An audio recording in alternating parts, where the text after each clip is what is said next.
तो चलिए शुरू करते हैं आज की वीडियो। देखिए आज की वीडियो में हम लोग क्या पढ़ने वाले हैं। हम लोगों ने पिछले वीडियो में पढ़ा था फॉर्मेट्स के सिद्धांत और विभाज्यता के नियम पढ़े थे। इस वीडियो में हम लोग पढ़ने वाले हैं शून्य संख्या ज्ञात करना है। ठीक है, शून्यों की संख्या ज्ञात करना है, मतलब कितनी शून्य संख्या है। इन शून्यों, ये जो शून्य जो हमको संख्या मिलेगी उसकी संख्या कितने हैं उसको ज्ञात करना है। ठीक है, तो सबसे पहले शून्य की संख्या ज्ञात करने के लिए हमको केवल दो ही चीज़ याद रखना है, दो चीज़ पर ही निर्भर करेगा। कौन कौन से दो चीज़ है उस पर निर्भर करेगा। यहाँ पर 2 और 5 है, अगर इसको गुना करते हैं, 2 और 5 को गुना करते हैं, अगर बहुत बड़ी संख्या दिया है और और उसी जो है क्वेश्चन में हमको मान लो बात 2 और 5 दी गई है। ठीक है, तो अब जब हम उसको गुना करेंगे तो ये क्या हो जाएगा, 10 हो जाएगा, मतलब यहाँ शून्यों की संख्या कितनी हो जाएगी, 1 हो जाएगी। ठीक है, तो शून्य की संख्या कितनी संख्या है इसको निकालने के लिए यहाँ पर दो अंकों की जरूरत पड़ती है, 2 और 5, और इन्हीं संख्याओं पर निर्भर करती है शून्यों की संख्या। तो जब हम 2 और 5 को गुना करते हैं तो कितनी शून्य संख्या है उसको हमको प्राप्त हो जाती है। ठीक है, तो ये वाला जो कॉन्सेप्ट आप लोग को समझ आ गया होगा कि कैसे शून्य की संख्या प्राप्त करना है। ठीक है, क्वेश्चन पर हम लोग जाते हैं ताकि आप लोग को इसका पूरा कॉन्सेप्ट क्लियर हो जाए, ताकि कितनी जो संख्या है यहाँ पर आप लोग कितनी जो मतलब कैसे जो है शून्यों की संख्या ज्ञात करना है यहाँ पर पूरा कंप्लीट समझ आ जाएगा। ठीक है, देखिए यहाँ पर क्या बोला है, 1 2 3 4 और ये 500 तक गया है। अब हम इसमें परस्पर गुना करते जाए। ठीक है, क्या बोला है, परस्पर गुना करने पर शून्यों की संख्या ज्ञात करना है। अब यहाँ पर कितनी शून्य की संख्या है, जब इसको गुना करते हैं तो यहाँ पर देखिए 2 फिर 4 है, फिर ये लगातार 500 तक है। अब हम सीधी जो है, सीधी सी बात है, यहाँ पर हमको 5 की संख्या ज्ञात करना है कि 5 की संख्या है कितनी। ठीक है, जितनी 5 की संख्या होगी उतना क्या करेंगे हम लोग, शून्य की संख्या होगी। ठीक है, तो यहाँ पर देखो 500 को जब हम इसका क्या करते हैं, गुणनखंड करते हैं किसके साथ, 5 के साथ। जब 5 के साथ गुणनखंड करते हैं तो यहाँ पर क्या हो जाता है, 100। फिर 5 को फिर करते हैं तो यहाँ पर 20 हो जाता है। फिर 5 को जब और इसको डिवाइड करते जाते हैं तो ये 4 हो जाता है। तो ऐसे करके अपने को मिला कितना, अपने को मिला कितना, 5 की संख्या, यहाँ पर 100, यहाँ पर 20 और 4, मतलब कुल मिलाकर 100, 20 और 4 मतलब 124। 124 जो है 5 की संख्या यहाँ पर मिली। ठीक है, 124 5 की 124 5 की संख्या मिली, मतलब 5 की जो संख्या है यहाँ पर जितनी भी 5 की संख्या होगी वो कितनी है, 124 है। ठीक है, यहाँ तक ठीक है। अब जितनी 5 की संख्या है उसके आधार पर उसकी शून्यों की संख्या होगी। ठीक है, तो कुल मिलाकर 124 शून्यों की संख्या यहाँ पर है।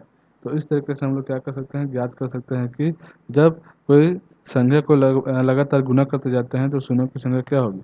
अगर इसका इंड में कोई संख्या दिया है तो उसका हम लोग क्या कर देंगे, 5 से क्या कर देंगे, उसका गुणनखंड निकालेंगे।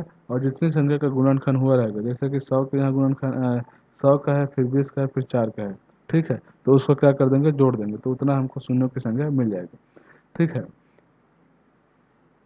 अगर ऐसा क्वेश्चन अगर दिया है और हमको 2 भी दिया है, 4 भी दिया है, 8 भी दिया है, अगर इस तरह के अगर कोई क्वेश्चन दिया गया है तो केवल और केवल इस संख्या, इस जो क्वेश्चन में केवल हम 5 की संख्या ज्ञात करते हैं। 5 की संख्या अगर आपको ज्ञात हो गया तो आपको शून्यों की संख्या भी ज्ञात हो जाएगी। ठीक है, देखिए नेक्स्ट क्वेश्चन क्या बोला है। नेक्स्ट क्वेश्चन में बोला है कि 2 4 2 गुनी 4 गुनी 6 गुनी 8 गुनी ये 105 तक 150 तक गया। ठीक है, अब इसमें शून्यों की संख्या ज्ञात करना है भाई। तो शून्यों की संख्या ज्ञात करने के लिए हम लोग क्या करेंगे, ठीक है, तो यहाँ पर पहली चीज़ तो हम लोग निकाल लेते हैं कि 2 की संख्या कितनी है। ठीक है, तो यहाँ पर जब इसको हल करते हैं तो क्या करना पड़ेगा, यहाँ पर पहली वाली का अगर जैसे हम पहले वाले कॉन्सेप्ट को लेकर करते हैं तो यहाँ पर 75 सॉरी 5 या 15। ठीक है, फिर यहाँ पर 5 छक्के, तो टोटल 36 आ रहा है। ठीक है, टोटल 36 आ रहा है, टोटल क्या आ रहा है, 36 आ रहा है। लेकिन यहाँ 2 की संख्या कितनी है इसको हम लोग पहले ज्ञात करना पड़ेगा क्योंकि 2 की संख्या आखिर कितनी है। अगर 2 की संख्या अपने को पता चल गई यहाँ पर तो फिर हम लोग क्या करेंगे, 5 से डिवाइड करने 5 से गुना करने पर हमको शून्य की संख्या प्राप्त हो जाएगी। ठीक है, जैसे कि हम इसको मान लो बात तोड़ते जाते हैं, 2 गुणित 1 में करते हैं।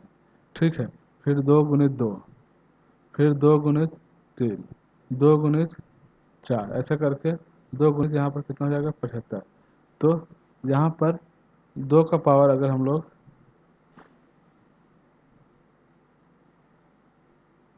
अपने को जब हम 2 को निकालते हैं यहाँ पर, तो यहाँ पर 1, फिर 2, फिर यहाँ पर 3, यहाँ पर ऐसे करके 75। ठीक है।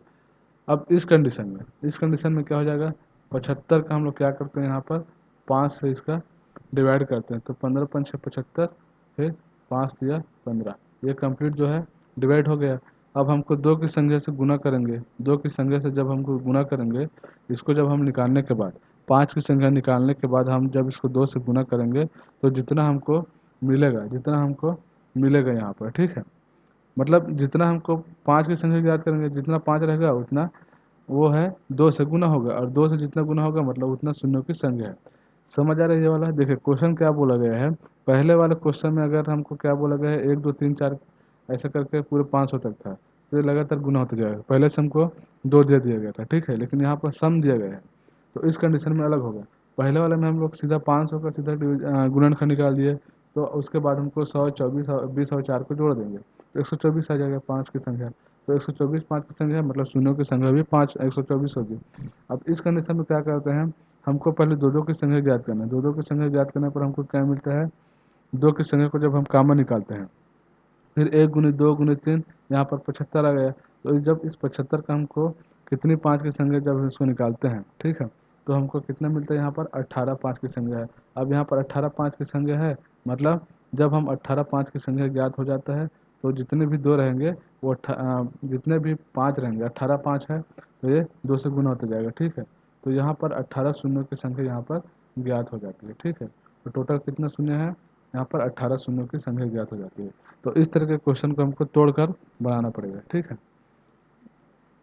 देखिए इस वाले क्वेश्चन में क्या बोला गया है, इसको जब हम परस्पर देखें, 2 3 5 7 9, ये लगातार क्या है 3 4 9 तक को परस्पर गुना करते जाते हैं, तो शून्य की संख्या क्या बोला गया है, सीधी बात है, शून्य की संख्या कितना बोला गया, मतलब यहाँ पर कितना 2 है और कितना 5 स्पष्ट रूप से हमको दिख रहा है, तो 1 है, ठीक है। तो इस तरीके से एक क्या हो जाएगी, एक शून्यों की संख्या है यहाँ पर, ठीक है, यहाँ पर एक शून्य की संख्या है, ठीक है। तो ये हमारा आंसर हो जाएगा, ठीक है, सिंपल सी बात। ये वाला क्वेश्चन तो एकदम आसान है, क्योंकि जितना 2 और 5 दे रहेगा उसको गुना कर देंगे, उतना हमको शून्य की संख्या प्राप्त हो जाएगी, ठीक।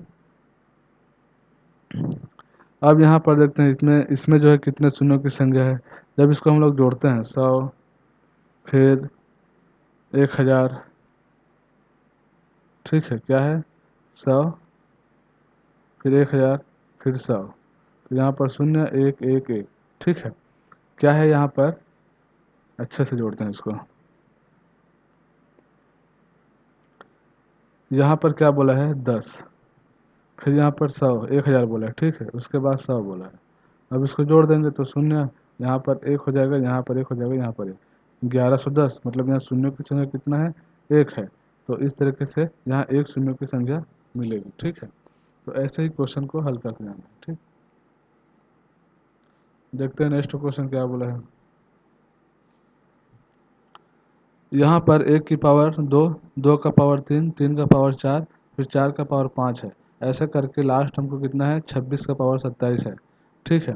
तो सबसे पहले हमको यहाँ पर क्या करना है, शून्यों की संख्या ज्ञात करना है। शून्यों की संख्या ज्ञात करना है, मतलब यहाँ पर 5 की संख्या ज्ञात करेंगे, जितना 5 होगा उसको हम लोग क्या करेंगे, जितना 5 की संख्या होगा, तो हमको जितना 5 की संख्या मिलेगा उसके हिसाब से शून्यों की संख्या मिलेगी, ठीक है। अगर कोई घात वाली संख्या है, तो घात वाली संख्या में अगर शून्यों की संख्या ज्ञात करना, मतलब जितना घात रहेगा उतना क्या रहेगा, शून्यों की संख्या रहेगी, इस कंडीशन में, ठीक है। पहली कंडीशन क्या थी, जितना 5 था उसके आधार पर शून्यों की संख्या ज्ञात करना था।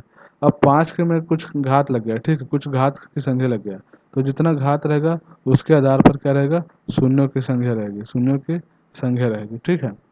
पहले 5 के आधार पर शून्यों की संख्या ज्ञात करते थे, फिर 5 के पावर में अगर जब घात दिया है तो घात के आधार पर शून्यों की संख्या ज्ञात करेंगे। तो इस वाले क्वेश्चन में क्या बोला है, इस वाले क्वेश्चन में बोला है कि अगर 5 की पावर हम लोग 6 करते हैं, ठीक है, यहाँ सीधा 5 का पावर लिखते हैं। अपने को क्या याद करना है, 5, ठीक है, 5 की संख्या याद करना है, कितना 5 है, यहाँ पर 10 के लिए कितना हो जाएगा 11, फिर यहाँ पर 15 के लिए कितना हो जाएगा 16, फिर 20 के लिए 21, और 25 के लिए कितना हो जाएगा 26, ठीक है। 5 की संख्या याद करना था आपका, ठीक। इतना पता चल गया। अब इसको 5 की पावर 6 गुणित 2 गुणित 5 का पावर 11, फिर 3 गुणित 5 का पावर 16, फिर 4 गुणित 5 का पावर 21।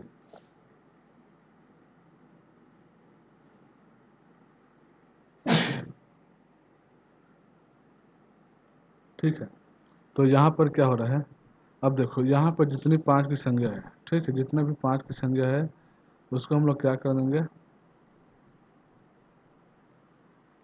जितने भी 5 की संख्या है, जितने भी यहाँ पर 5 की संख्या में घात आ रहा है, उस घात की संख्या को जब हम लोग जोड़ते हैं तो उतना हमको शून्य की संख्या मिल जाती है। यहाँ पर 26, यहाँ पर 26। ठीक है, इसको अलग अलग कर देंगे।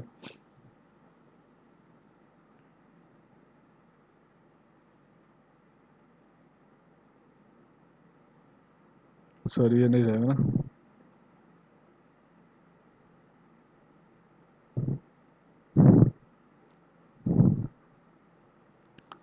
तो 5 गुणित 5 का पावर 26। ठीक है, अब 5 की संख्या यहाँ पर 5 ऊपर में घात में कितनी संख्या है, 6 है।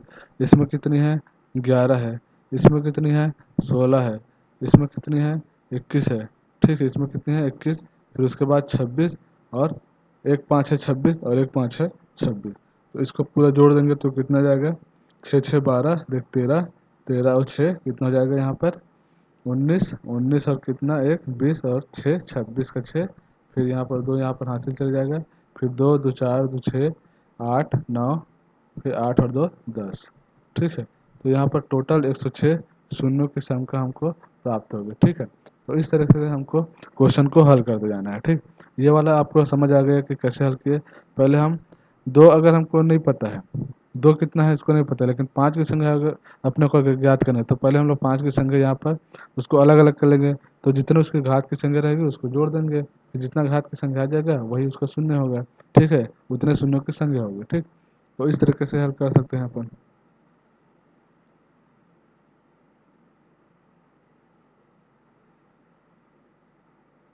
ठीक है, अब देखते हैं एक और क्वेश्चन दिया गया है यहाँ पर, इसको कैसे हल करना है। यहाँ पर कितने शून्यों की संख्या है इसको देखेंगे।